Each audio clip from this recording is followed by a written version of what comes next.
शाहीर म्हणून आम्हाला किंमत दिली पाहिजे तुम्ही. आम्ही का तुमच्याकडे मागायला नाही आलो, मी द्यायला आलो. बरोबर आहे. संयुक्त महाराष्ट्राचा लढा आमचे सगळे अण्णाभाऊ, अमर शेख, आत्माराम पाटील, जंगम स्वामी या माणसांनी लढला शाहिरांनी. त्यामुळे संयुक्त महाराष्ट्र झाला. कुठल्या कार्यालयात जर गेलो तर चतुर्थ श्रेणीचा जो कामगार असतो ना, तो मला रिस्पेक्ट देत नाही. अच्छा. तो मला टाळण्याचा प्रयत्न करतो, मला हाकलण्याचा प्रयत्न करतो. त्याला असं वाटतं कोण गावंढळ आलंय देव जाणे, गावठी आलाय, त्याला काय कशाला काय किंमत द्या. पुण्यामध्ये हेल्मेट कंपल्सरी केली गेली. आम्ही एवढंच म्हटलं होतं की तुम्ही कंपल्सरी करू नका. मी पगडी घालतो, तुम्हाला माझ्यावर केस करायची असेल तर करा, मग मी माझं उत्तर देईन. बरोबर आहे. असं माझं म्हणणं आहे. पण अजूनपर्यंत शासनाची खटल्यांच्या नोंदी आल्यात माझ्याकडे. कालच निरोप आलाय लोक अदालतमध्ये या म्हणून. हल्ली रॅपच्या नावाखाली ट जोडून काही करत असाल तर ते रॅप नाही होत.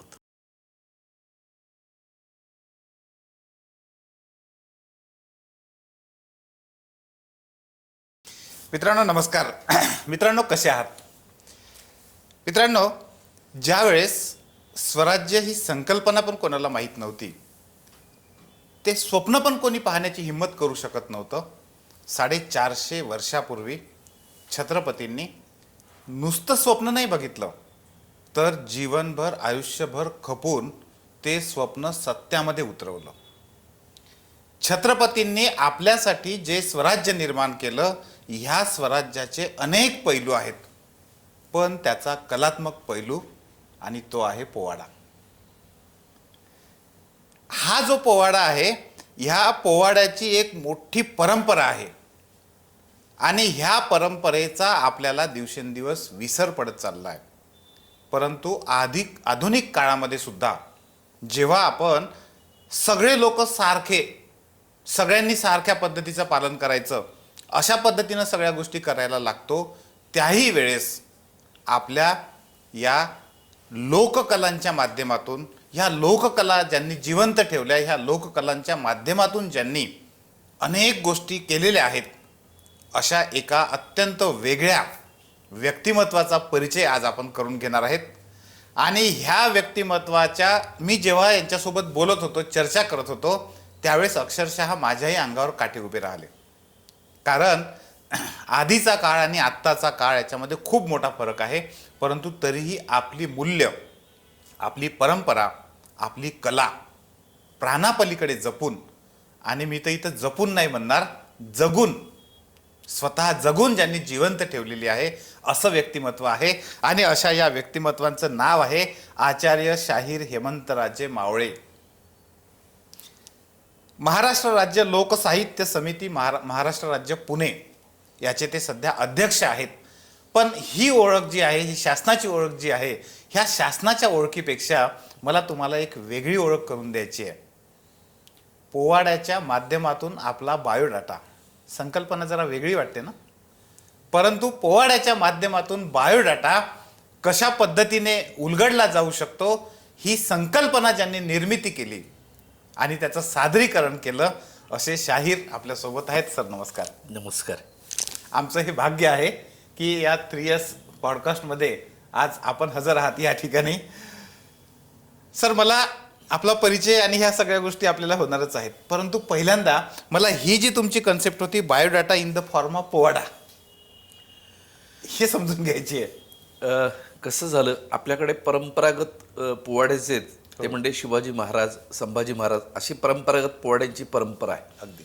पण नव्या पिढीमध्ये ज्यावेळी मी काम करतो, त्यावेळी त्या पिढीला असा प्रश्न पडतो की एवढेच आम्ही आदर्श ठेवायचे का, एवढ्याच गोष्टींपुरतं तुमचा पोवाडा मर्यादित आहेत का. बरोबर आहे. तर आमचं म्हणणं नाही. मूळ म्हणजे शिवाजी महाराजांचा विचार घेऊन चालणारा माणूस देखील आमच्या दृष्टीने पोवाड्याचा विषय होऊ शकतो. एक तर शिवाजी महाराजांचं चरित्र असं आहे की त्यांच्या आयुष्यामध्ये एवढ्या घटना आहेत की त्या घटनांवर पोवाडे लिहित बसलं तरी माझं आयुष्य कमी पडेल. बरोबर आहे. त्यांच्याकडच्या असलेल्या एकेका गुणवत्तेवर जरी लिहित बसलं तरी मला पुरणार नाही दिवस. त्यांच्या आयुष्यात आलेले अनेक मावळे असे आहेत की ज्यांच्यावर मी प्रसंग लिहू शकतो.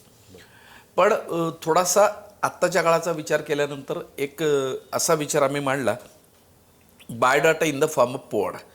म्हणजे तुमचं परिचयपत्र मी नुसतं वाचून दाखवण्यापेक्षा तुमचा परिचय मी जर पोवाड्यातून सादर केला, तो जास्त अपील होतो. अगदी अगदी. आणि त्या फॉर्मचा मी थोडा प्रॅक्टिकल विचार केला. खरं त्याचं कारणही असं की पुण्यामधले एक ज्येष्ठ शिल्पकार होते अच्छा. बी आर खेडकर म्हणून, आता नाही आहेत आप्पासाहेब. तर बी आर खेडकरांची 75 होती आणि त्या समितीच्या मंडळींनी मला निरोप पाठवला, शाहीर तुम्ही कसब्यातले, बी आर खेडकर कसब्यातले, तर एखादं स्वागतगीत म्हणायला या. अच्छा. आणि बी आर खेडकर मूळ म्हणजे शाहिरीवर प्रेम करणारे अमर शेखांच्या अगदी जवळ होते ते. माझे गुरु स्वर्गीय शाहीर हिंग्यांचा त्यांचा घरोबा होता. तर मी म्हटलं मी स्वागतगीत नाही म्हणू शकत, हा जर तुमचा आग्रह असेल तर मी आप्पासाहेबांवर एक पोवाडा लिहिण आणि तो सादर करेन. बरं. आणि ते म्हटले होईल असं. म्हटलं हो होईल ना. आणि मग तो प्रयोग झाला आणि बालगंधर्वमध्ये आप्पासाहेबांच्या 75च्या कार्यक्रमाला माननीय विलासराव देशमुख मुख्यमंत्री होते, त्यांच्या उपस्थितीत मी पहिल्यांदा हा प्रयोग करून बघितला आणि तो सक्सेस झाला. Biodata in the form of Powada. Powada. Sir एकदम एक वेगळी कन्सेप्ट आहे आणि आत्ताची पिढी आणि आपली पोवाड्याची पिढी या दोन्ही पिढ्यांना जोडणारा हा दुवा आहे. म्हणजे ही जी कन्सेप्ट आहे सर, पुढचं आणि हे सगळं समजून घेण्याच्या आधी तुम्हाला पोवाडा, शाहिरी ह्याच्या सगळ्या गोष्टी आहेत, याची आवड कशी लागली, तुमची जडणघडण कशी झाली, नक्की हे आम्हाला समजून घ्यायला आवडेल. खरं तर अत्यंत सामान्य कुटुंबातला मी, म्हणजे 10 बाय 10च्या भाड्याच्या खोलीमध्ये आम्ही राहत होतो. माझं बालपण एका आगरवाला वाडा म्हणून एका छोट्या वाड्यामध्ये गेलं, पण समृद्ध होतं बालपण माझं. आर्थिक परिस्थिती वडिलांची बेताची होती. ते दिवाणजी म्हणून एका प्रायव्हेट फर्ममध्ये नोकरीला होते आणि खातं पितं घरतं, म्हणजे खाण्यापिण्याची ददात नव्हती, पण तसं खूप काही सुखसोयींनी युक्त असं जीवन नव्हतं. मग त्या काळामध्ये 10वीची माझी परीक्षा झाल्यानंतर पुढे 3 महिने आम्ही रिकामे होतो. अच्छा. मग 3 महिन्यात करायचं काय, मुळातला स्वभाव थोडा खटपटे असल्यामुळे 3 महिने मी वेगवेगळे कार्यक्रम ऐकले. म्हणजे अच्छा. दैनिक उघडायचं, त्याच्यात काय बातम्या आहेत स्थानिक ते वाचायच्या. जिथे फुकट कार्यक्रम असेल, आत्ताच्या पिढीच्या भाषेत जिथे चकटफू तिथे आला. त्यामुळे अशा पद्धतीने आम्ही जात राहिलो आणि कार्यक्रम बघायला मिळाले. त्यातला एक कार्यक्रम राणी लक्ष्मी मंडळ म्हणून आहे सदाशिव पेठेमध्ये. तिथे महिलांचं मंडळ आहे. त्या महिला मंडळासाठी माझे गुरु शाहीरत्न किसनराव हिंगे यांचा कार्यक्रम होता पोवाड्याचा. तो पोवाड्याचा कार्यक्रम झाला. तो झाल्यानंतर त्यांनी जाहीर केलं मी पोवाडा शिकवायला तयार आहे, पण माझ्याकडे कोणी शिकायला येत नाही. मग तेवढाच धागा धरून कार्यक्रम संपला की आम्ही लगेच जाऊन त्यांना चिकटलो. म्हटलं मला पोवाडा शिकायचा, तुम्ही शिकवाल का? ते म्हणले शिकवतो, या उद्या. असं म्हणून त्याने दुसऱ्या दिवशी बोलवलं आणि त्या दिवसापासून 16 वर्ष सलग मी त्यांच्याबरोबर सावलीसारखं होतो. गुरु शिष्य पद्धतीने समोरासमोर बसून त्यांनी मला शिकवलं. म्हणजे माझ्याबरोबर 4-5 जण होते, पण त्यातला शेवटपर्यंत मीच टिकलो आणि त्यांच्याकडनं अध्ययन केलं आणि मग या विषयाची गोडी लागली. सर तुम्हाला गुरुकुल पद्धतीनं हे शिक्षण मिळालं एक प्रकारचं, आणि पोवाड्याचं शिक्षण गुरुकुल पद्धतीनं घेऊन तुम्ही ही सगळी आयुष्यभराची सेवा केलीत. पोवाडा हा जो काही फॉर्म आहे यामध्ये आणि बाकीच्या ज्या लोकगीतांमध्ये हा काय फरक वाटतो तुम्हाला? मूळ म्हणजे याला आम्ही शाहिरी असं म्हणतो. मी नेहमी कुठेही गेलं तर तो विषय थोडा विशद करतो. शाहिरीमध्ये रसावरनं 3 प्रकार पडलेत. अच्छा. एक म्हणजे भक्तिरस प्रधान जी शाहिरी आहे त्याला भेदिक शाहिरी म्हणतात. म्हणजे पूर्वीच्या चित्रपटांमध्ये सवाल जबाब जे येतात तमाशापटांमध्ये, ती जी शाहिरी आहे ती भेदिक शाहिरी. आमचे हैबत बाबांनी त्याच्यात खूप मोठं काम करून ठेवलंय. दुसरी शाहिरी वीर रस प्रधान शाहिरी, की जी वीर रसाला वाहिली ती आमची पोवाडा. तिसरी जी शाहिरी आहे ती शृंगार रस प्रधान शाहिरी, की जी शृंगाराला वाहिली, म्हणजे लावणी तमाशा हे जे सगळे प्रकार ते. त्याच्यानंतरचा आणखीन एक प्रकार आम्ही मानला तो म्हणजे दांगटी शाहिरी.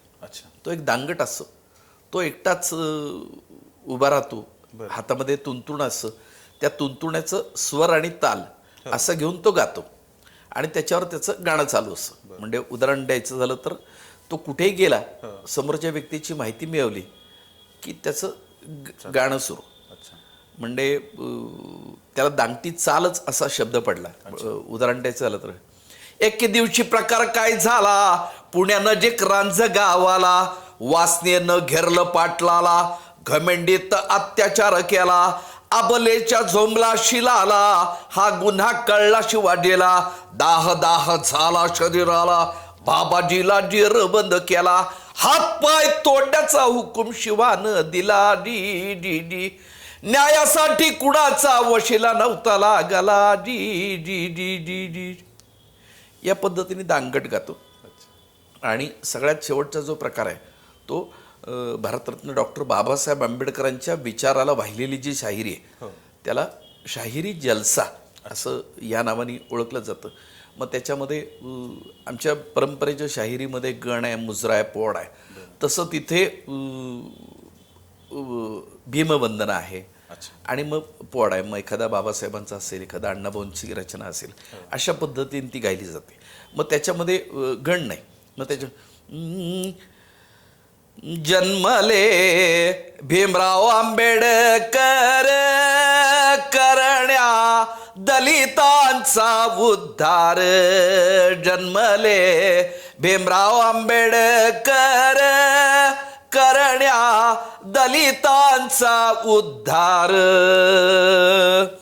नमन पहिले तथागताला, वंदन दुसरे पूज्य धम्माला, शरण जाऊ सारे संघाला, शरण जाऊ सारे संघाला, आचरू भीमाचा विचार, करण्या दलितांचा उद्धार, जन्मले भीमराव आंबेडकर करण्या दलितांचा उद्धार.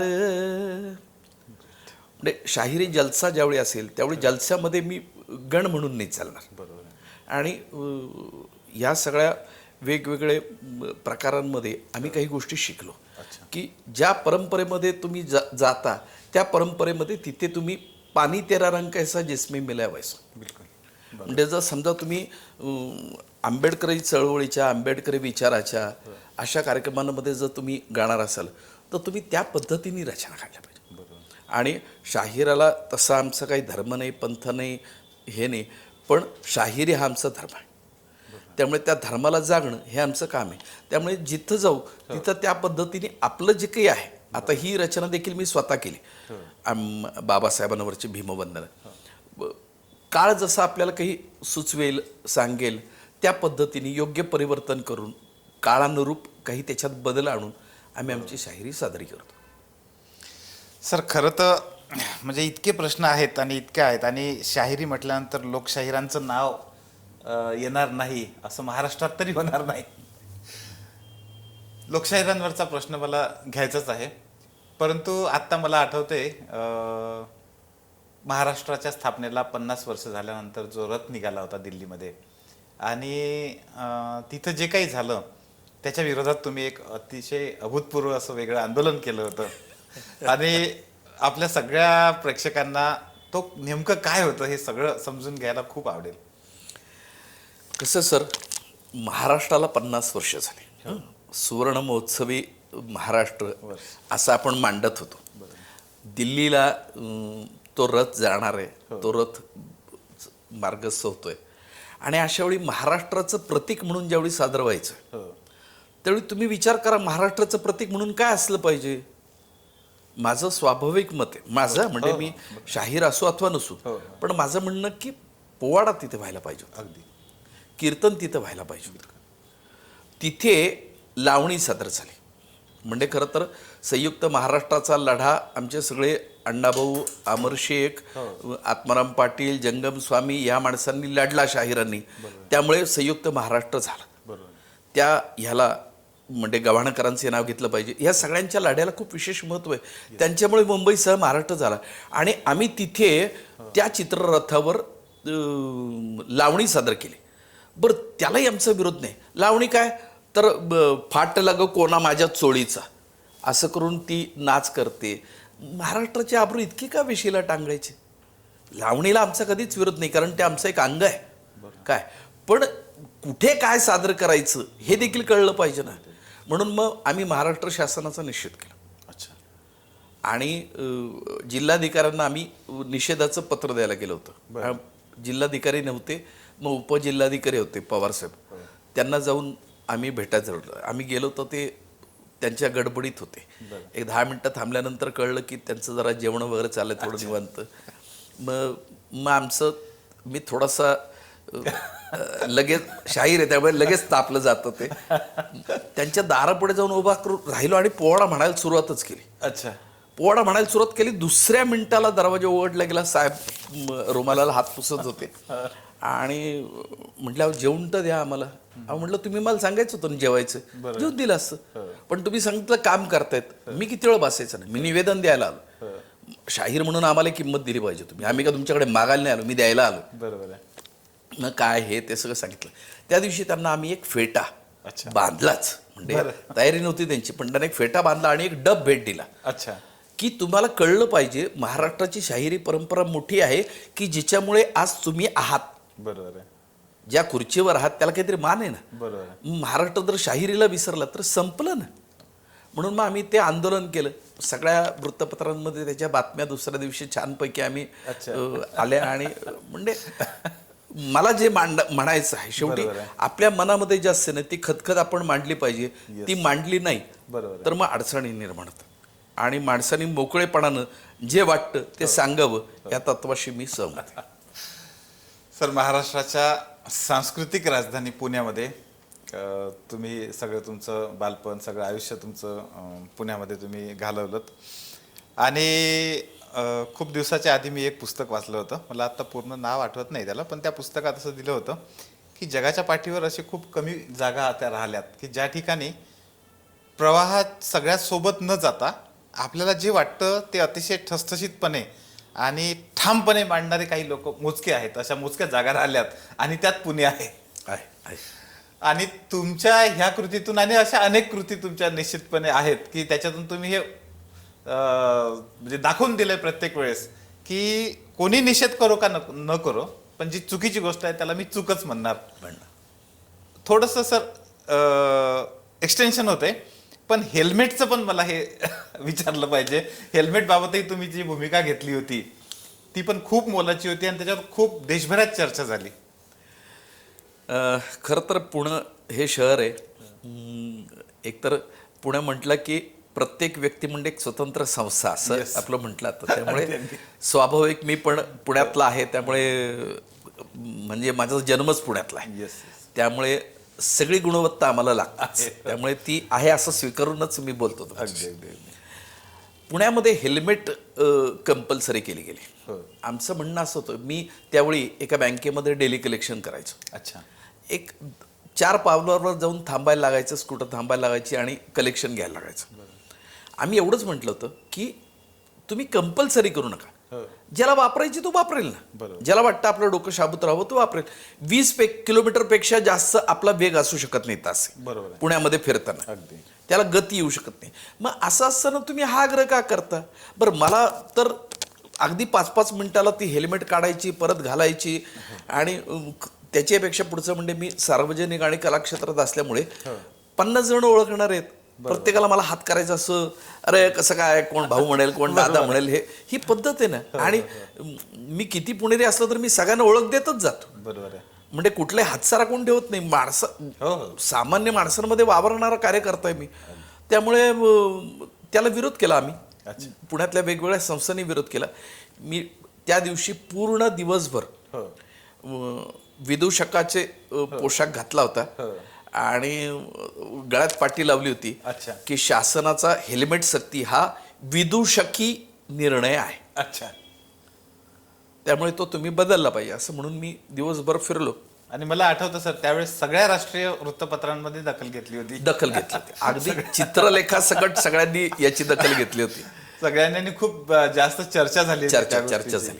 आणि योगायोगानं कसं आलं सर, त्या आंदोलनामध्ये त्या दिवशी संध्याकाळी आमची एक मिरवणूक होती, काय मोर्चा होता आमचा. अच्छा. आणि माझा असा सगळा अवतार असल्यामुळे सगळ्यात पुढे मलाच पहिली गाडी पाहिजेच. त्यामुळे सगळीकडे फोटो आणि हे म्हणजे बरं माझ्या मनात होतं ते मला व्यक्त केलं पाहिजे. आणि तेच व्यक्त करण्यासाठी मी परमनंटली माझ्या डोक्यावर पगडी ठेवली. अच्छा सर, मला ते जाणून घ्यायचंच आहे, म्हणजे हा जो तुम्ही आत्ता ड्रेस परिधान केलेला आहे, वेश आहे, हा तुम्ही कंटिन्युअस नेहमीसाठी वापरता? कायमस्वरूपी. मी कधी कुठेही मला तुम्ही बघितलं तर मी याच गणवेशामध्ये सापडणार. याचं मूळ कारण असं की हेच हेल्मेट सक्ती ह्याच्या विरोधात मी आपण पूज्य महात्मा गांधींनी आपल्याला सविनय कायदेभंगाची सवलत दिलेली आहे. त्यामुळे मी पगडी घालतो. तुम्हाला माझ्यावर केस करायची असेल तर करा, मग मी माझं उत्तर देईन. बरोबर, असं माझं म्हणणं आहे. पण अजूनपर्यंत शासनाची खटल्यांच्या नोंदी आल्यात माझ्याकडे. कालच निरोप आलाय लोक अदालतमध्ये या म्हणून. पण थेट माझ्यावर तसा गुन्हा अजून दाखल केलेला नाही. गुन्हा दाखल झाला तर मी समोर जाईल आणि बोलेन, पण त्यात नुसते दंड करणं अशी प्रक्रिया चालू आहे, तर त्याचाही मी विरोध करतो आहे. आणि माझं म्हणणं की आपल्याला ज्या भावना व्यक्त करायच्या त्या स्पष्ट करायच्या. एक आंदोलनाचा भाग सोडून द्या, पण माझा जो पहिला शाहीर आहे, शाहीर अज्ञानदास, त्याच्या डोक्यावर देखील पगडी आहे. तो एक मावळा आहे. शिवाजी महाराजांच्या युद्धामध्ये तो लढलेला मावळा आहे. बरं. आणि त्याच्यापासून आमची मूळ परंपरा आहे. हो. तर मग तो परंपरेतला शाहीर जर पगडी घालत होता तर माझ्यासारख्याने घातली तर काय बिघडतं.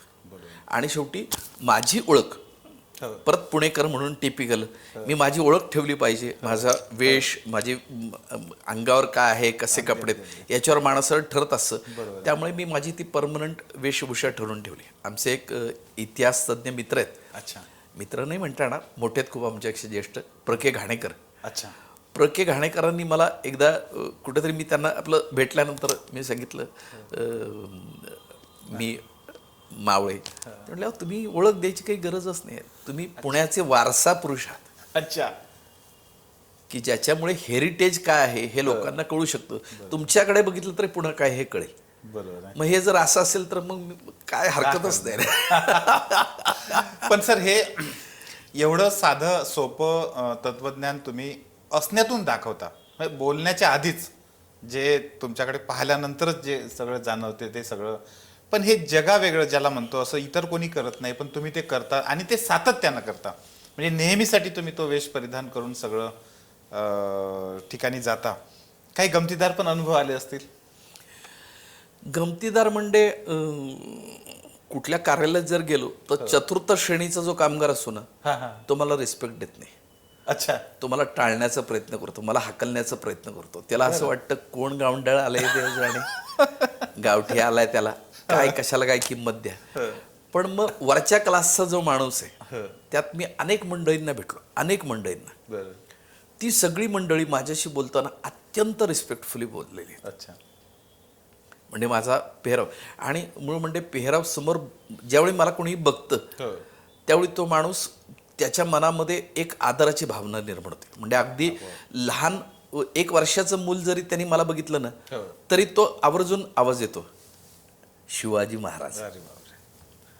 मग ते जे शिवाजी महाराज म्हणणं असं मी त्याला सांगतो, अरे मी शिवाजी महाराजांचा मावळा आहे बरं का. काय मग त्या छोट्या मुलाला देखील माझ्या पेहरावाकडे बघून जर महाराजांची आठवण येत असेल तर मग मी हा घातलाच पाहिजे. नक्की नक्की नक्की सर, काही प्रश्नच नाही. आणि खास करून जेव्हा सगळे लोक एकाच दिशेनं जात आहेत, सगळं एकच सारखं करतायत, अशा वेळेस वेगळं काहीतरी करून आणि त्यातही ज्याला मिनिंगफुल म्हणतो आपण, अशा पद्धतीनं हे जेव्हा तुम्ही करता तेव्हा निश्चितपणे त्याला वेगळा अर्थ आहे. आणि पुढच्या पिढीसाठी हे खूपच महत्त्वाचं, म्हणजे हा आशेचा किरण आहे. खरं तर मी असं म्हणेन की होप ऑफ रे ज्याला म्हणतो आपण, रे ऑफ होप काय असेल ते, पण एक आशेचा किरण आहे त्या पिढीसाठी. सर, मगाशी आपण जेव्हा शाहिरी परंपरेचा उल्लेख केलात, आपण बोलायचं राहिलो, पण लोकशाहिरांबद्दलची माहिती तुमच्या तोंडातून ऐकायला नक्कीच आवडेल. खरं तर माझा जन्म संयुक्त महाराष्ट्राच्या वेळी नाही आहे, त्यामुळे आम्हाला काही अनुभवता आलं नाही. पण त्या परंपरेमधले अनेक शाहीर आम्हाला नंतरचे पुढचे जे आहेत त्या परंपरेतला आम्हाला अनुभवायला आला. म्हणजे अण्णाभाऊ आम्हाला आमच्या गुरुजींकडनं कळले. अच्छा. माझे गुरुजी शाहीर किसनराव हेंगे, अच्छा, त्यांच्याकडनं आम्हाला अण्णाभाऊ कळले. आणि माझ्या गुरुजींचं बेसिक म्हणणं असं होतं की तुमचा कुठलाही विचार असो, हो. शेवटी माणूस कुठल्या ना कुठल्या विचाराशी बांधील असतो. बरोबर. तुमचा कुठलाही विचार असो, शाहिराचा समोरच्याचा कुठलाही विचार असो, बरोबर. शाहीर म्हणून आपण त्याशी जोडलं पाहिजे. बरोबर. मतभेद मान्य आहे, बरोबर. मनभेद होता कामा नये. अगदी अगदी. त्यामुळे महाराष्ट्राच्या शाहिरी परंपरेमध्ये वेगवेगळ्या विचारांचे, आचारांचे सगळ्या रंगांची मंडळी आहेत आमच्याकडे. हो. पण आमच्या गुरुजींनी ते शिकवलं की तू सगळ्यांकडे जायला पाहिजे. आणि मग या सगळ्या विचारांमध्ये मला जाता आलं. अगदी डाव्यातल्या डाव्या विचारात जाता आलं, उजव्यातल्या उजव्या विचारात जाता आलं आणि सगळ्यांचं मला पाहता आलं. बरोबर. आणि योगायोगानं आत्माराम पाटलांसारखे शाहीर की जे संयुक्त महाराष्ट्र लढ्यामध्ये होते, अच्छा. त्यांचा जवळनं अनुभव घेतला आला. ते तर पूर्ण समाजवादी विचारसरणीचे होते आणि खूप सरळ. आणि मी त्यांच्यावर जो लेख लिहिला आहे त्याच्यामध्ये मी म्हटलं आहे की सरस्वती पुत्र. अच्छा. म्हणजे त्यांनी एवढं शाहिरी लिखाण केलं की त्यांच्या एवढं शाहिरी लिखाण आमच्याकडे कोणीच नाही केलं. बरं. आणि विद्वत्तापूर्ण, अच्छा. विद्वत्तापूर्ण म्हणजे काय त्याला चॅलेंजच नाही. बरं. इतकं छान त्यांनी सगळं शाहिरी रचना केल्या. त्याचबरोबर संयुक्त महाराष्ट्र लढ्यातलं ज्याला लोकशाहीर म्हटलं पाहिजे असं आमच्यातलं एक मोठं नाव म्हणजे शाहीर जंगम स्वामी. अच्छा. जंगम स्वामी हे संयुक्त महाराष्ट्र लढ्यात होते. म्हणजे जंगम स्वामी 102 वर्षाचे झाल्यानंतर गेले. बरं. त्यामुळे किती प्रदीर्घ जगले हे विचार करा. त्या काळातले म्हणजे स्वातंत्र्य मिळण्यापूर्वी फर्ग्युसन कॉलेजमधनं इंग्रजी विषय घेऊन BA झालेले ग्रस. अच्छा. म्हणजे त्यांनी जर म्हटलं असतं की मला नोकरी पाहिजे तर कलेक्टर होता आला असं. बरोबर. काय पण त्या माणसाने सगळं आयुष्य शाहिरीला वाहून घेतलं. म्हणजे क्रांतिसिंह नाना पाटलांनी त्यांना आदेश केला अच्छा. की ते मूळचे कीर्तनकार होते, वारकरी कीर्तन करायचे. पण क्रांतिसिंह नाना पाटलांनी सांगितल्यानंतर त्यांनी बदललं आणि ते शाहिरीकडे आले आणि अख्खं आयुष्य त्यांनी शाहिरीला वाहून घेतलं. अख्खं आयुष्य. म्हणजे अशी ज्यावेळी माणसं, दिव्य माणसं ज्यावेळी पाहिली त्यावेळी म्हणजे मी माझ्या दृष्टीने मी खूप समृद्ध आहे असं मला वाटतं. वामनदादा कर्डकांसारखा शाहीर की ज्यांनी सगळं आयुष्य बाबासाहेबांसाठी वाहून घेतलं. तुफानातले दिवेरा मी तुफानातले हे लिहिणार आहे. त्यांना ज्यावेळी पुरस्कार होता पुण्यामध्ये एक, त्यावेळी त्यांची एक मुलाखत घ्यायला मी गेलो होतो. मी दैनिक प्रभातसाठी मुलाखती 52 शाहिरांवर लिहिलं. हां, तर त्यामुळे त्यांची मुलाखत घ्यायला गेलो. सुरुवातीला गेलो तर त्यांनी मला जवळच घेऊन म्हणलं अरे असं काय नाही. म्हणले आमच्या ज्यावेळी आम्हाला गरज होती त्यावेळी एका पत्रकाराने आम्हाला विचारलं नाही, आता आमचं काय संपत आलं त्यावेळी काय तुम्ही आम्हाला विचारता. मग मध्यस्थ जे होते त्यांनी सांगितलं की तो पत्रकार म्हणून नाही आला, तो शाहीर म्हणून आला. अच्छा. तुम्ही शाहीर म्हणून त्याच्याशी गप्पा मारा. आणि मग जवळजवळ 3 तास त्यांनी माझ्याशी गप्पा मारा. 3 तास छान गप्पा. इवन शाहीर साबळे माझ्या लेखी म्हणजे आम्ही त्यांना बाबा म्हणायचो. अत्यंत माझ्यावर विशेष प्रेम. आणि लोक म्हणजे ज्यावेळी ते पुण्यामध्ये आले, विठ्ठल पुण्यामध्ये आले की पहिला फोन, हेमंता कुठे रे बाबा तू, ये मी अमुक अमुक ठिकाणी उतरलोय. अच्छा. म्हणजे शाहीर साबळे तर ज्या दिवशी महाराष्ट्राला 50 वर्ष पूर्ण झाली, महाराष्ट्राला 50 वर्ष पूर्ण झाली 1 मेला, त्या दिवशी शाहीर साबळे माझ्या वर्गावर आले ते. बरं. 2010 सालची घटना. अच्छा. आणि त्यांनी माझ्या वर्गावर माझ्या सगळ्या विद्यार्थ्यांशी दिवसभर गप्पा झाल्या, माझ्या घरी जेवण केलं. बरं. त्यांचे काही अनुभव सांगितले. असा सगळा दिवस आम्ही त्यांच्याबरोबर घालवला माझ्या सगळ्या विद्यार्थ्यांसह. आणि ज्याला सुखाचा ठेवा म्हणतात की नाही, बरोबर आहे, असा ठेवा त्या निमित्ताने मला मिळाला. आणि मी नेहमी तो एक किस्सा सांगतोच की त्या दिवशी माझ्या मुलाने, हुनराज म्हणून माझा मुलगा आहे, आता तो संगीतकार म्हणून थोडा हळूहळू पुढे जातोय, त्यांनी शाहीर साबळ्यांच्या पुढे महाराष्ट्र गीत सादर केलं. आणि मी आणि शाहीर साबळे आम्ही 2 जण त्याला कोरस देत होतो. अरे बापरे. आणखी म्हणजे काय भाग्य हवं हो ना, ना. काय भाग्य हवं की ज्यांनी महाराष्ट्राचा लढा पाहिला, महाराष्ट्र घडताना पाहिला, महाराष्ट्राला मोठेपण मिळताना पाहिलं, अशा शाहिरांच्या बरोबर आम्हाला सहवास करायला मिळाला. म्हणजे माझ्या दृष्टीने खूप मी असा श्रीमंत आहे. अगदी अगदी अगदी. म्हणजे वामनदादा कर्डक असतील, शाहीर साबळे यांच्यासोबत यांना भेटलेल्या माणसांना आपण भेटतोय, त्याच्या समोर आपण बसलेलो आहे, या भावनेनं आमच्या अंगावर काटा उभा राहतो. तिथं तुम्ही प्रत्यक्षात ते सगळं जगलेलं आहात. सर, अण्णाभाऊ साठेंचा जो पोवाडा महाराष्ट्र, आपल्या संयुक्त महाराष्ट्राच्या चळवळीमध्ये खूप प्रसिद्ध झाला होता, गावाकडे राहिली माझी मैना, माझी महिना गावाकडे. तर म्हणजे त्याच्याबद्दल मला तुमच्या तोंडून ऐकायला नक्की. एक वेगळा किस्सा आवर्जून सांगतो. येस. आम्ही बेळगाव भागामध्ये गेलो होतो. लोकमान्य सोसायटी जी आहे हो. त्यांनी जागर मराठीचा म्हणून एक कार्यक्रम घेतला होता. बरं.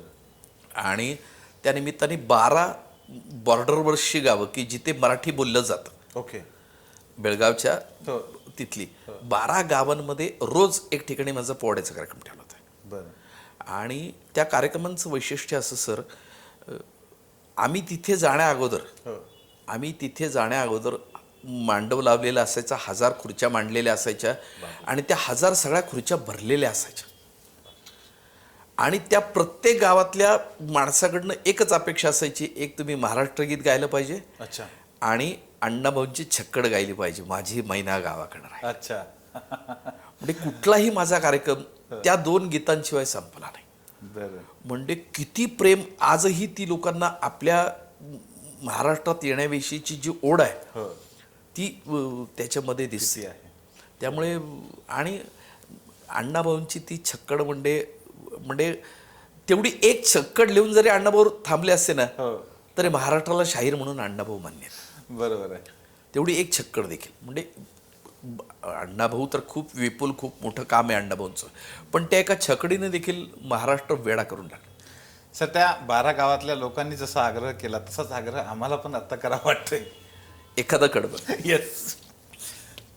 माझी मैना गावाकडं राहिली, माझ्या जीवाची होती या काहिली. माझी मैना गावावर राहिली, माझ्या जीवाची होती या काहिली. ओ त्यो बांधा रंग गव्हाळ कोरचंद्राची, उदात्त गुणाची, मोठ्या मनाची, सीता ती माझी रामाची. हसून बोलायची, मंद चालायची, सुगंधी सत्याची कांती, घडीव पुतळी सोन्याची, नव्या नवतीची काडी धावण्याची, रेखीव भुवया कमान जणू इंद्रधनुची, हिरकणी हिऱ्याची, काठी आंधळ्याची, तशी ती मैना माझी गरीबाची. मैना रत्नाची खाण, मैना रत्नाची खाण, माझा जीव की प्राण, नसे सुखाला वाढ. तिच्या गुणाची छक्कड मी गायली, माझ्या जीवाची होती या काहिली. माझी मैना गावावर राहिली, माझ्या जीवाची होती या काहिली. माझी मैना, माझी मैना, माझी मैना, माझी मैना, माझी मैना गावावर राहिली, माझ्या जीवाची होती या काहिली. ग्रेट. ग्रेट. साधनामध्ये सर ह्या गीतावर एक लेख आला होता खूप वर्षाच्या आधी. त्या गीताने काय संयुक्त महाराष्ट्राच्या चळवळीमध्ये किती मोठी कमाल केली आणि किती मोठा अर्थ, म्हणजे आजच्या पिढीला कदाचित तो कळणार नाही, परंतु तो एवढा मोठा अर्थ त्या गीतामध्ये भरलेला होता आणि ती सगळी जादू झाली संयुक्त महाराष्ट्राची आणि तो सगळा इतिहास आता आहे. तो म्हणजे तो अक्षरशः मला असं वाटलं की तुम्ही जेव्हा गात होतात तेव्हा ते समोर सगळं ते होत असल्याचं भास होत होतात. नाही, काय सुंदर वर्णन केलं अण्णाभाऊंनी. गरिबीनं केली ताटातूट आम्हा दोघांची, झाली तयारी माझी मुंबईला जाण्याची, वेळ होती भल्या पहाटेची, बांधा बांध झाली भाकर तुकड्याची, घालवीत निघाली मैना मला उजगवली चांदणी शुक्राची. गावदरीला येताच कळी कोमेजली तिच्या मनाची, शिकस्त केली मी तिला हसवण्याची, खैरात केली पत्राची, वचनाची, कार्डाची, दागिन्यांना मडवून काढायची. बोली केली शिंदेशाही तोड्याची, साज कोल्हापुरी वज्रटीक, गळ्यात माळपुतळ्यांची. उरावर ठेवून दगड भाज्या वाट धरली मी मुंबईची, वाट धरली मी मुंबईची, पण मैना कसली मनात, ती हो रुसली डोळ्यात, नाही हसली गालात. हात उंच ऊन उभी राहिली, माझ्या जीवाची होती काय. काय शब्द प्रतिभा आहे. एक एक शब्द म्हणजे कोरल्यासारखा वाटतो. अण्णा भाऊ ग्रेटच. म्हणजे काय काय कसा जन्म कसा झाला काय, म्हणजे एक मोठं स्वप्न आहे महाराष्ट्राचं. खूप खूप मोठं स्वप्न आहे. सर खूप म्हणजे त्याचे फिलिंग आहे ते जाणवते आहे. पण आपल्याला पुढच्या प्रश्नाकडे पण गेलं पाहिजे. तुम्ही सर ही जी शाहिरी परंपरा आहे, ही शाहिरी परंपरा पुढच्या पिढीपर्यंत सोपवण्यासाठी अगदी मोफत पद्धतीने ते शिकवतात. तो उपक्रम कसा आहे? तो खूप महत्त्वाचा आहे आणि खूप मोठा ठेवा आहे. गेली 28 वर्ष, म्हणजे हे 28 वर्ष चालू आहे सलग मी पोवाडा प्रशिक्षणाचं काम करतोय. मूळ म्हणजे दरवर्षी 14 एप्रिल ते 1 जून बरं. असा एक मोठा वर्ग माझा चालतो. त्याच्यामध्ये आठवड्यातले 3 दिवस संध्याकाळी 7 ते 8 मी मुलांना पोवाडा शिकवतो. आणि 14 एप्रिल बाबासाहेबांच्या जन्मदिनी सुरुवात आणि 1 जून म्हणजे शाहीर इंग्यांचा स्मृती दिन असतो. त्या दिवशी समारोप. ह्या दिवसांनाच काय जगाच्या पाठीवर उलता पालत झाली तरी चालेल, पण माझा वर्ग सुरू होतो. आणि मग त्याच्यानंतर त्या 1.5 महिन्यात ज्या मुलांना आवड होते, साधारण घड्याळे मी 24-25 तास शिकवतो. ज्या मुलांना त्याची आवड निर्माण होते ते मग पुढच्या वर्गाला येतात. मग तो दर शनिवारी चालतो. रमण बागेमध्ये पुण्यातच आपल्या तो वर्ग चालतो. डी सोसायटी बरोबर आपण टायप करून घेतलाय. आणि मग तिथे तो वर्ग तसा पुढे मग दर शनिवारी मग ज्यांना त्या 1.5 महिन्यात काही मिळालेलं आहे ते मग पुढे कंटिन्यू करतात आणि माझ्याकडे शिकत राहतात. ज्यांनी शाहिरी एवढी जगली, हा सगळा एवढा मोठा वारसा ज्यांनी करायचा त्यांच्याकडून, आणि तेही मोफत स्वरूपामध्ये तुम्ही अशा पद्धतीनं पुढच्या पिढीलाही पोहोचवण्यासाठी करत आहात, ही सर शब्दातीत आहे. शब्दातीत आहे. काय भावना आहेत तुमच्या याच्या मागे? म्हणजे पुढच्या पिढीने त्यांच्या काय अपेक्षा म्हणू शकतो आपण? मूळ कसं आहे सर, की मला माझ्या गुरूंनी ज्यावेळी शिकवलं, 16 वर्ष मी त्यांच्याकडे होतो, तर त्यांनी मला शिकवताना माझ्याकडनं 1 रुपया घेतला नाही. आणि 16 वर्षामध्ये मला खूप काही शिकायला मिळालं. खरं तर तसं बघितलं तर माझं एज्युकेशन एका विषयात झालं, अर्धवट सोडून मी दुसरीकडे गेलो आणि सगळं म्हणजे असं खूप गमती जमती घडत पण मी एका विषयाचा ध्यास घेतला. म्हणजे माझे जे गॉडफादर ग्राहक तीर्थ बिंदू माधव जोशी, की ज्यांनी ग्राहक संरक्षण कायदा आणला, ग्राहक चळवळीचे प्रणेते देशातले, त्यांनी मला एका शब्दात सांगितलं होतं, 1 लाईफ 1 मिशन. आयुष्यात एकच विषय घ्यायचा आणि काम करायचं. आणि मला त्यांनी या विषयाशी बांधून ठेवलं होतं की शाहिरी एवढ्या एका विषयावर काम कर आणि पुढे जा. त्यामुळे त्याच एका विषयासाठी मी काम करतो. हल्ली आपल्याकडे आपल्याला 4 तासांनी ड्रेस बदलावा असं वाटतं. बरोबर आहे. 4 तासांनी. IT-तल्या तरुणांचे 2-2 वर्षात डिवोर्स होत आहेत आणि लगेच त्यांना दुसरी बायको हवी. अगदी अगदी अगदी बरोबर आहे. आज मी या हॉटेलात गेलो तर पुढच्या वेळी मला वाटतं नाही त्या हॉटेलात जावं. म्हणजे आमच्या टेस्ट पण कायम नाहीत. म्हणजे आम्ही पुणेकर म्हणजे कसं की नाही मिसळ खायची, त्याचं आमचं हॉटेल ठरलेलं, आम्ही तिथे जाऊन लाईन लावून खाणार. मी पुण्याच्या पोवाड्यात त्याचं वर्णन केलं आहे. अच्छा. काय करतो पुणेकर. बरोबर. पण ह्या सगळ्या गोष्टी आपण करतो, पण आपली म्हणून एखादी कुठली गोष्ट आपण जपतो का? नेहमी इंग्रजीत एक बोथट म्हण आहे, चॅरिटी बिगिन्स ॲट होम. चांगल्या गोष्टीची सुरुवात ही स्वतःपासून झाली पाहिजे. बरोबर. आम्ही काय करतो, आम्ही म्हणतो भगवान सबका भला करे, सुरुवात मुझसे करे. भलं करायचं असेल ना माझ्याकडनं, पण चांगलं गोष्ट सुरू करायची तर मी नाही. शिवाजी जन्माला आला पाहिजे माझ्या घरी नाही, शेजारच्या घरी. युद्ध माझ्या घरात नको म्हणून. पण असं करून तुम्हाला चालणार नाही. तुम्ही काही ना काहीतरी कुठलाही विषय असो, म्हणजे ज्या विषयामध्ये तुम्ही काम करता, आता तुम्ही शिक्षण या विषयामध्ये काम करता, बरोबर सर? बरोबर. तुम्हाला आता समजा कोणी 10 लाख रुपये देतो म्हटले वर्षाला, पाहिजे ते पॅकेज देतो म्हटले, तर तुम्ही IT-त काम कराल का? नाही जाणार. तुम्ही ठरवून ठेवलं, बरोबर आहे, माझं मिशन काय, मला काय करायचंय, मला विद्यार्थी घडवायचा आहे, मी त्याच क्षेत्रात काम करेल. जर एक ती भूमिका घेऊन, शेवटी कोणी ना कोणीतरी सकारात्मक भूमिका घेऊन समाजामध्ये काम केलं पाहिजे आणि मार्ग त्यांनी दाखवला पाहिजे. नाहीतर मग काय आहेतच ना, आम्हाला दिवसागणित मार्ग आम्हाला वेगवेगळे मिळत असतात.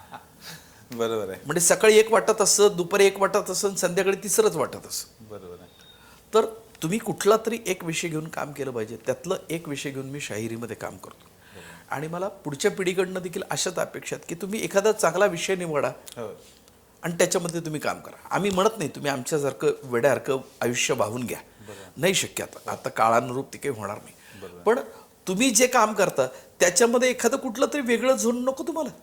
पाहिजे. तुम्ही कायम त्याच झोनमध्ये अडकून राहिलं तर उपयोग नाही ना. बरोबर आहे. मग ही जी कला आहे, कुठलीही कला, हो. ती कला तुम्हाला एक मानसिक समाधान देते.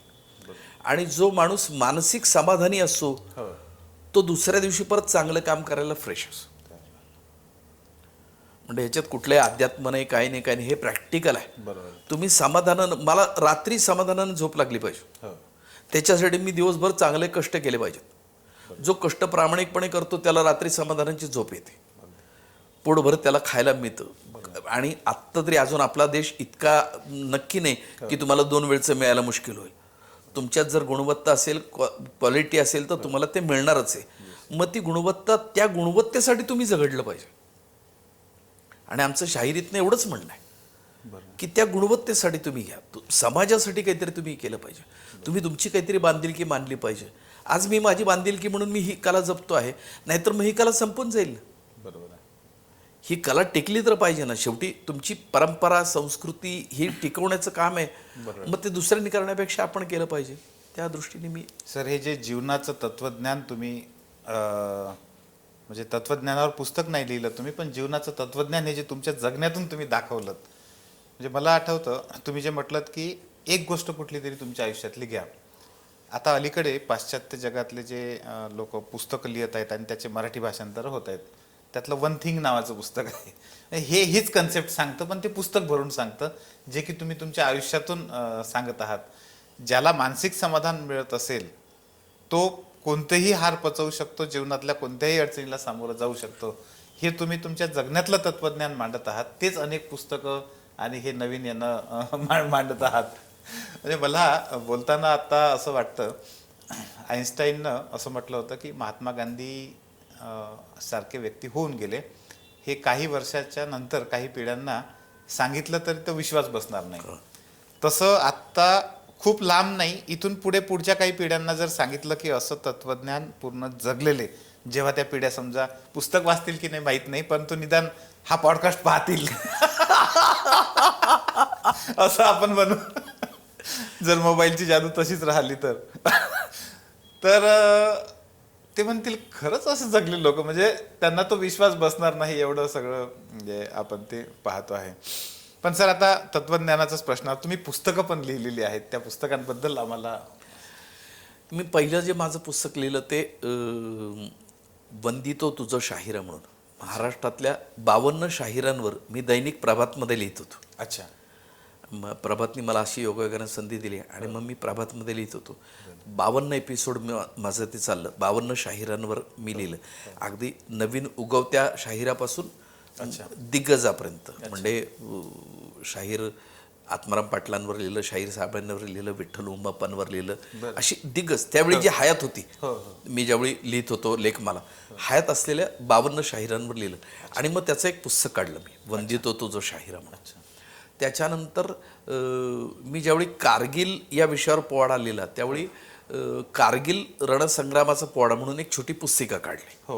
त्यावेळी जगद्गुरू शंकराचार्य करवीरपीठ त्यांनी मला अट घातली होती की मी तुमच्या कार्यक्रमाला यायचं असेल तर माझ्या हस्ते पुस्तकाचं प्रकाशन कर. अच्छा. म्हटलं असं का म्हणता? ते म्हटले नाही, अक्षर माध्यम झालं पाहिजे. आपल्यानंतर देखील अक्षर कधी पुसलं जात नाही, त्यामुळे त्या माध्यमात तुम्ही केलं पाहिजे. म्हणून मग मी ते लिहिलं. आणि आत्ता नुकतंच माझं गरजली मराठी शाहिरी असं पोवाड्यांचं पुस्तक झालं. माझे एक विद्यार्थी, आमचे अरुणकुमार बाबुळगावकर म्हणून, आमच्या विद्यार्थी म्हणण्यापेक्षा आता माझ्या ट्रस्टचे सचिव आहेत ते, आणि माझे चिरंजीव होनराज, त्या दोघांची इच्छा होती की माझ्या पुस्तक झालं पाहिजे. मग मागच्या वर्षी आमच्या गुरुजींची 25वी पुण्यतिथी होती, म्हणून मग माझ्या 25 रचनांचं पुस्तक मी त्यानिमित्तानं प्रकाशित केलं. आणि वेगळा भाग म्हणून आवर्जून सांगतो की या पुस्तकातनं आम्हाला जो काही निधी मिळाला किंवा मिळतो आहे ते सगळं विक्रीतलं सगळं, 1 रुपयाही माझ्याकडे नाही, तो सगळा आम्ही आमच्या संस्थेला डोनेट केला आहे, शाहीर हिंगे लोककला प्रबोधिनीला. आणि त्याच्या माध्यमातून आम्ही शाहिरी भवन गुरुकुल अशी एक वास्तू घेतली. एक 200 स्क्वेअर फुटाचीच जागा आहे. बरं. पण आज पुण्यामध्ये 200 स्क्वेअर फुटाला देखील काय पैसे पडतात ते अवघड आहे सगळं. बरोबर. त्यामुळे मी ती जागा मी घेतली. अजून काही रक्कम मला द्यायची, त्यामुळे ती माझ्या नावावर झालेली नाही जागा. पण आम्ही या निमित्तानं मग पोवाड्याचा कार्यक्रम करतोय, निधी संकलन करतोय, अशी पुस्तकातनं विक्री होऊन अशा सगळ्या माध्यमातनं पैसा उभा करून आम्ही ते करतोय की जेणेकरून महाराष्ट्रातला कुठलाही अभ्यासक माझ्याकडे आला तर तो माझ्याबरोबर 2 दिवस राहू शकेल. असं म्हणून ते शाहिरी भवन गुरुकुल आमचं आहे, बांधलंय म्हणजे ते. खरं तर सर मी 10 वर्ष शासनामध्ये राजपत्रित अधिकारी म्हणून काम केलं.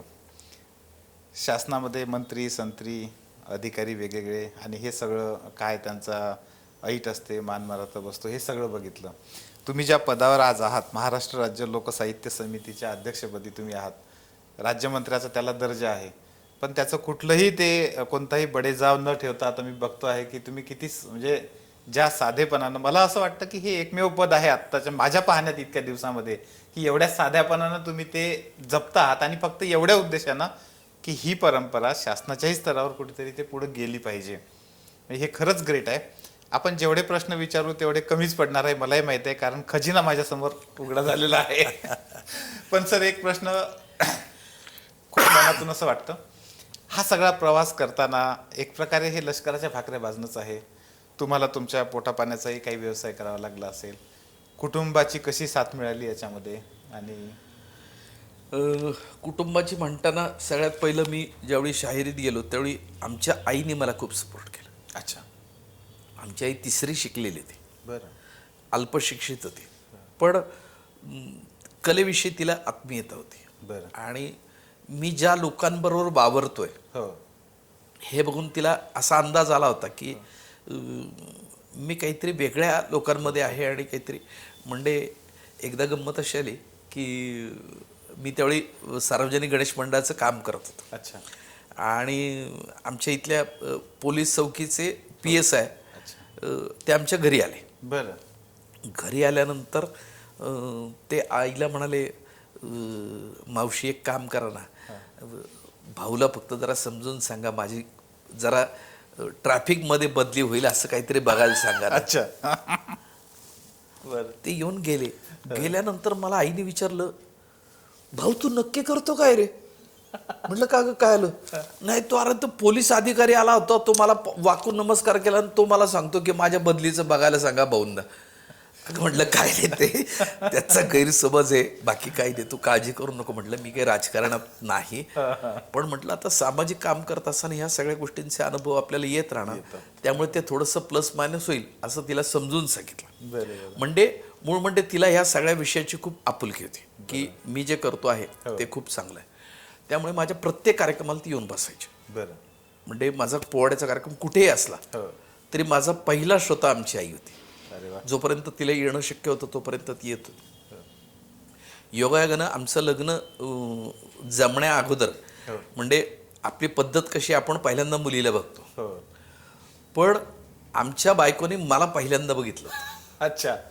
मी एका ठिकाणी पोवाड्याचा कार्यक्रम केला होता आणि तिथे मला त्यांनी पहिल्यांदा बघितलं होतं. हा मुलगा आहे बरं का, अच्छा, असं म्हणून सांगितलेलं होतं. अच्छा. आणि मग नंतर आमचं लग्न झालं. रीतसर कांदा पोहे खाऊन लग्न झालं. आणि लग्न झाल्यानंतर आमच्या बायकोला शाहिरीतला श देखील माहीत नव्हता. अच्छा. पण कसं असतं ना की जर आपल्याला आपलं काम सुरळीत करून घ्यायचं असेल तर आपल्या बायकोला आपलंसं करून घेतलं पाहिजे. अगदी. म्हणजे आता हे ऐकणारी युवा पिढी आहे, त्यांना मी आवर्जून सांगतो की बायकोला आपल्याबरोबर गुंडाळलेलं असलं की काम होतं, काम होतं, संसार पुढे चालतो. अगदी. त्यांनाही शाहिरीचं थोडं वेळ लावलं. माझ्या गुरुजींकडे घेऊन गेलो. गुरुजींकडे त्यांनी काही काळात थोड्या त्या शिकल्या आणि मग माझ्याबरोबर, आणि मग माझ्याबरोबर कार्यक्रम करायला लागले.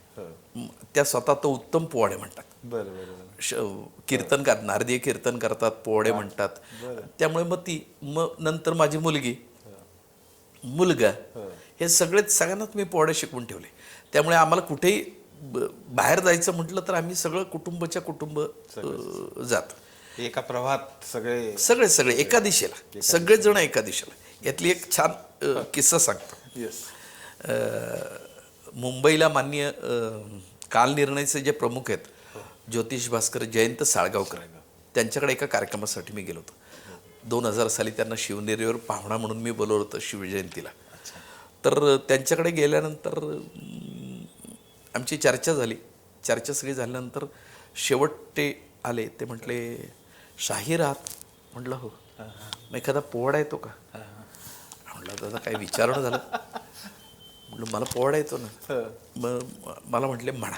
बरं. माझ्याबरोबर माझ्या पत्नी होती आणि माझे एक सहकारी होते, शाहीर इंग्यांचा नातू शाहीर गणेश दादा टोकेकर म्हणून ते होते.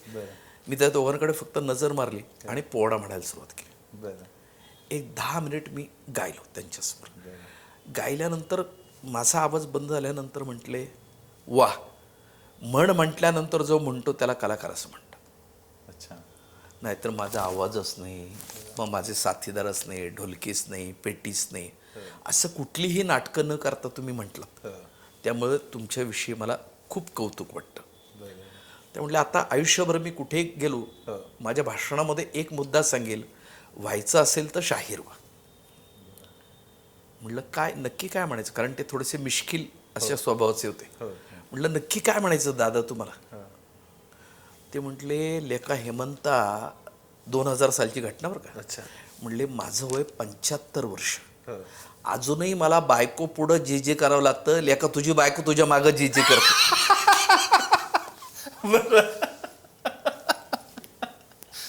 मी म्हटलं ही दाद मी आयुष्यभर लक्षात ठेवलं. म्हटलं वा, म्हटलं काय मूल्यमापन केलं तुम्ही आमचं. अगदी अगदी. म्हणून त्यांना ज्योतिर्भास्कर ते खूप म्हणजे अत्यंत मुश्किल त्यांचा स्वभाव आणि छान. म्हणजे त्याच्यानंतर जेव्हा जेव्हा मला भेटले, प्रत्येक वेळी त्यांनी मला पोवाडा म्हणायला लावला. जिथे भेटेल तिथे. एकदा तर मला दगडूशेठच्या गणपतीच्या रस्त्यात भेटले. अच्छा. गणपती मंदिराच्या बाहेर बसले. शाहीर आलेत. म्हणजे त्यावेळी प्रतापराव गोडसे आपले माननीय तात्यासाहेब गोडसे होते. तात्यासाहेबांनी सांगितलं, एक नंबरचा शाहीर बरं का पुण्यातला तुमच्या, एक नंबरचा शाहीर. आणि तात्या ते मित्र ना, हां, माझ्याच माणसाची मला ओळख करून दे म्हणले. अच्छा. हां, नाही म्हणले आता शाहीर गातील. मग मी तिथे एक गण गायला त्यांच्यासमोर आणि इतके बेहद्द खुश. अच्छा. बेहद्द खुश. म्हणजे काय, म्हणजे मी भेटलं आणि मी गायलं की त्यांचा कोपरीत हात जाऊन त्यांनी 500 रुपये मला दिलेच म्हणून सांग. मोठ्या माणसानं दिलेली ही जी दाद आहे ना, म्हणजे ज्याला समजतं त्यांनी दाद देणं खूप महत्त्वाचं आहे. ज्याला समजत नाही त्याच्याकडनं अपेक्षा नाही, पण ज्याला समजतं त्याने दाद दिली पाहिजे. म्हणजे आवर्जून एक उल्लेख करेन, मध्ये जे biodata in the form of powada जो विषय घेतला मी, आपल्या डॉक्टर प्रभाताई आत्रेंवर मला पोवाडा लिहिण्याची संधी मिळाली. अच्छा. त्यांच्या गुरुकुलात मला पोवाड्याच्या कार्यक्रमासाठी बोलवलं होतं. तर म्हटलं मी ते सगळं गाईल. त्यांच्या 90व्या वाढदिवसानिमित्ताने होता कार्यक्रम. म्हटलं मी बाकी गाईल, पण मी एक स्वतंत्र पोवाडा लिहून त्यांच्यावर, ताईंवर एक पोवाडा लिहिणं नाही गाईल. तर त्यांच्या सचिवांना आयडिया, वा क्या बात आहे म्हटलं, असं कधीच झालेलं नाही. अच्छा. मग मी प्रभाताईंवर पोवाडा लिहिला आणि त्यांच्या समोर गायला. 2 तासाचा माझा कार्यक्रम होता आणि त्याच्यात माझा तो पोवाडा होता. नंतर ज्यावेळी आम्ही गप्पांना बसलो त्यावेळी ते म्हणले, काय अद्भुत गाता हो शाहीर तू, काय गाता. अप्रतिम म्हटले. मी कधीच आयुष्यात पोवाडा ऐकलेला नाही, पण हे इतकं अजब रसायन, आणखीन काय पावती पाहिजे हो.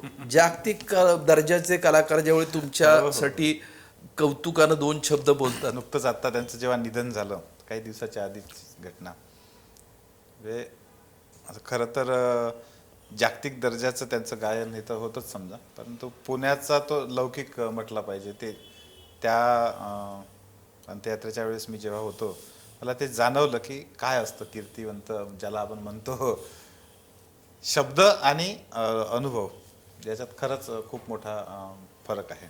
सर, खरं तर मागचे 45-50 मिनिटांचा हा जो गप्पांचा आपलं हे सुरू आहे, ते कसा वेळ गेला म्हणजे अगदी 5 मिनिटं झाल्यासारखे वाटत नाहीत.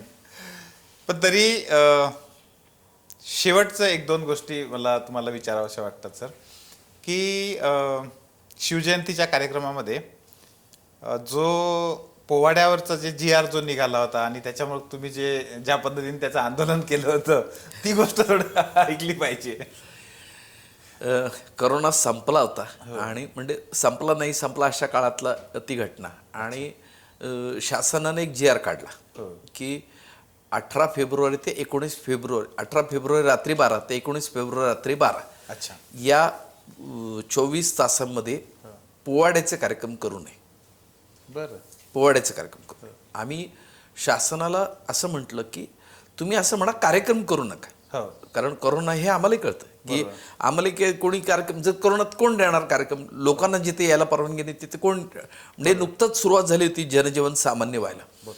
तर आम्ही त्यांना म्हटलं की तुम्ही फक्त शब्द बदला, कारण असं नको व्हायला पुढच्या वर्षी तोच GR निघायचा की पोवाड्याचा कार्यक्रम करू नका. आम्ही म्हटलं फक्त कार्यक्रम करू नका असं म्हणा तुम्ही. पण शासनाने नाही ऐकलं. मी पत्र दिलं होतं. मग शेवटी 15 तारखेला मी लाल महालामध्ये एक पोवाड्याचा कार्यक्रम केला आणि सांगितलं शासनाला की तुम्ही जर अजूनही नाही बदललं तर मग मी 19 फेब्रुवारीला सविनय कायदेभंग, तुम्ही नाही म्हटला तर मी पोवाड्याचा कार्यक्रम करणार, तुम्हाला काय करायचं ते करा. आणि तेही शासनाच्या लक्षात नाही आलं. मग मला पोलीस खात्याने बोलवून घेतलं आदल्या दिवशी 18 फेब्रुवारीला. ते म्हटलं सर ते असं करता येणार नाही तुम्हाला, शासनाने बंदी घातलेली आहे हे ते. म्हटलं मग नाही, म्हटलं तुम्हाला अटक करावं लागेल. म्हटलं करा, माझी काहीच अडचण नाही, तुम्ही तुमचं काम करा, मी माझं काम करतो. माझं म्हणणं एवढंच आहे की तुम्ही GR मध्ये फक्त कार्यक्रम करू नका असं म्हणा. पोवाड्याचा कार्यक्रम असा टाकला आणि पुढच्या वर्षी तोच शब्द पुढे आला म्हणजे आम्ही तुमच्याशी तेवढ्यासाठी भांडत बसायचं का. मला एक पोलीस अधिकारी म्हटले, अहो शाहीर तुम्ही गृहमंत्र्यांना एक फोन करायचा. म्हटलं मी इतका सामान्य माणूस आहे, मला गृहमंत्री कधी विचारायचे, कुठला मंत्री मला विचारणार, कोणी विचारत नाही. म्हटलं सामान्य आहे मी. म्हटले पण बघा तुम्ही करू नका. म्हटलं नाही. मग मी 19 तारखेला लाल महालात सुरुवातीला महाराजांच्या पुढे एक 5 मिनटं गायलं आणि नंतर रस्त्यावर येऊन एक 5 मिनटं मी पोवाडा सादर केला. ठरल्याप्रमाणे त्यांनी सगळी पोलीस यंत्रणा सज्ज होती. त्यांनी सगळ्यांनी मला आग्रह धरला, शाहीर गाडीत बसा प्रेमाने, शाहीर गाडीत की आम्ही वा वा वा म्हटलं चला त्या निमित्ताने एक ट्रिप आम्हालाही मिळेल. आम्ही जाऊन गाडीत बसलो, जय भवानी जय शिवाजी आमचं आपलं चालू राहिलं.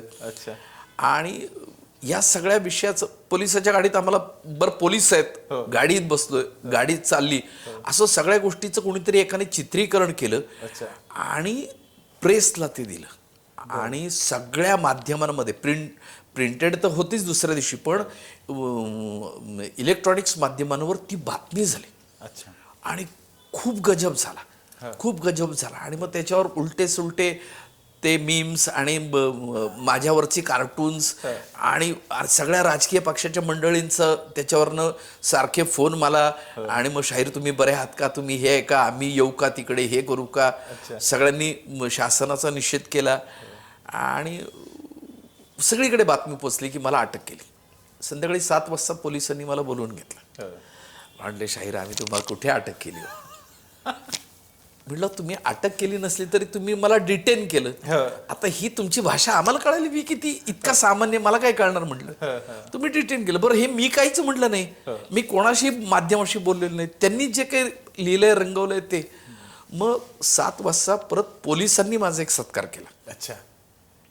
शाल श्रीफळ देऊन फरसखान्यामध्ये सन्मान केला, त्याचं व्हिडिओ शूटिंग घेतलं आणि त्यांचं जे माध्यम आहे त्या माध्यमावर त्यांनी पाठवलं.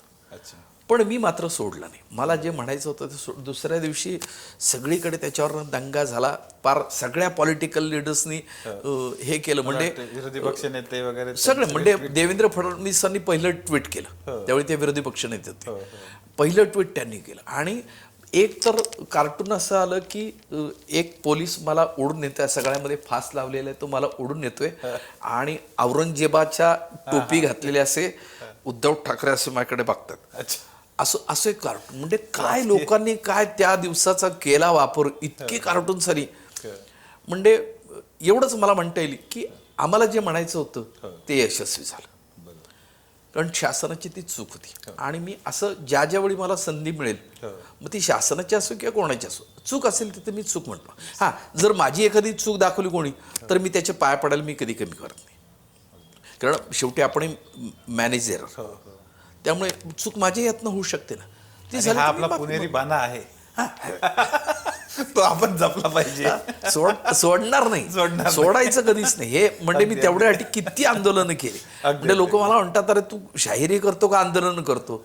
आंदोलन करणारा शाहीर आहे असं म्हणा, पण केल्याशिवाय सोडत नाही. सर, शेवटचा प्रश्न.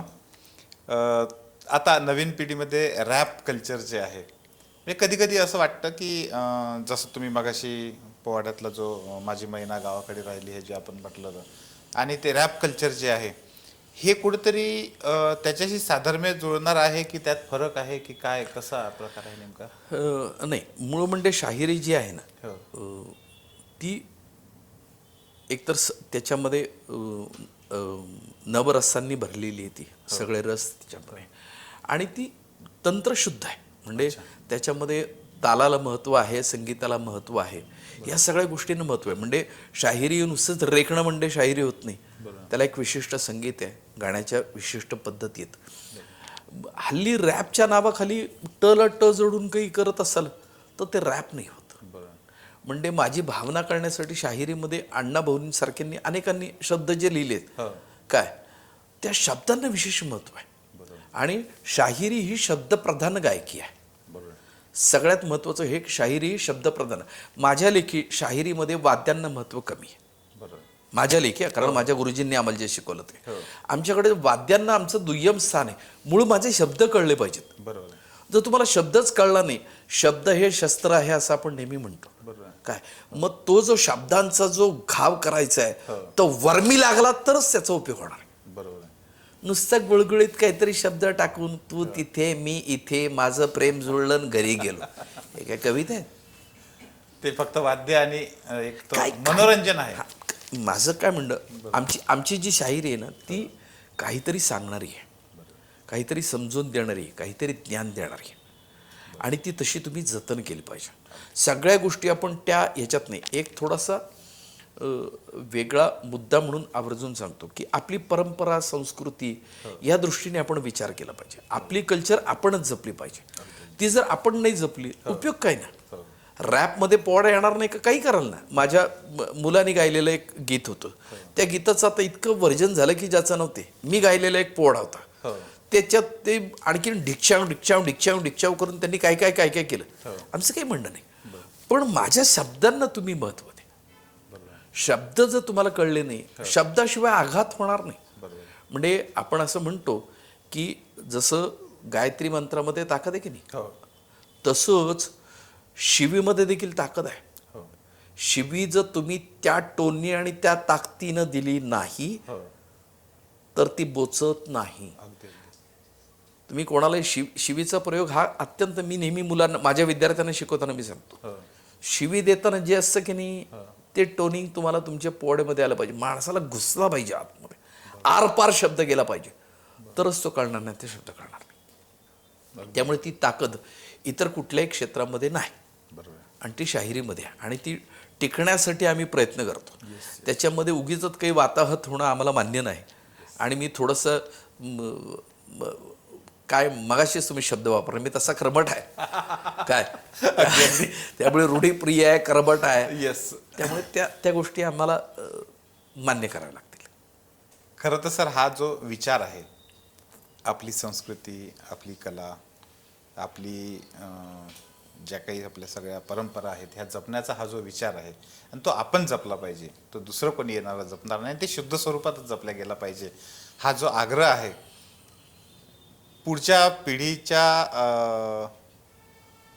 म्हणजे त्या पिढीच्या वतीनं म्हणा, पण मी तुम्हाला शब्द देतो की आमची आणि आमच्या पुढची पिढी नक्की तुमचा हा वारसा पुढे नक्की घेऊन जाईल. 100% खात्री आहे मला. ती कमी असतील, पण निश्चितपणे असे काही आहेत पुढच्या पिढीमध्ये पण लोक आहेत की त्यांना हा वारसा, ही परंपरा, हे जे काही आहे, हे शुद्ध स्वरूपामध्ये तसंच्या तसं पुढे नेण्याची त्यांच्यामध्ये आहे, दुर्दम्य इच्छाशक्ती ती आहे. सर, मुलाखतीचा शेवट करताना एवढंच म्हणेन की तुम्हाला संपूर्ण तुमच्या ह्या प्रवासामध्ये आवडलेला जो कोणता पोवाडा असेल, तो शेवटी आमच्या प्रेक्षकांना. खरं तर महाराष्ट्र हा आपला महत्त्वाचा विषय आहे, त्यामुळे लोकशाहीर अण्णाभाऊंनी लिहिलेली एक रचना आहे अच्छा. महाराष्ट्राच्या विषयी.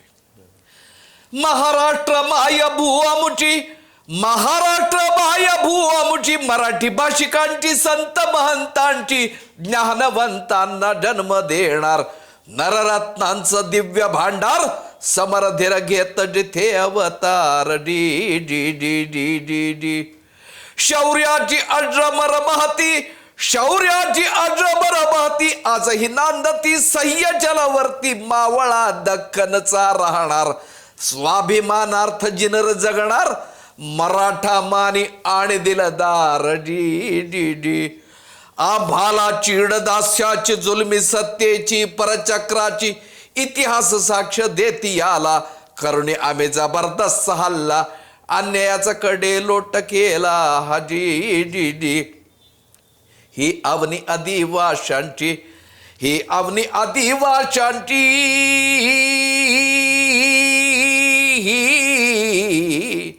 ही अवनी आदिवाशांची, ही अवनी आदिवाशांची, कोळी भिल्लांची, मागरा बोशांची, कैक जातींची, प्राणाहून प्यार, परंपरा असे ज्यांची अपार, पुढे शाहिरतीच गाणार. डी.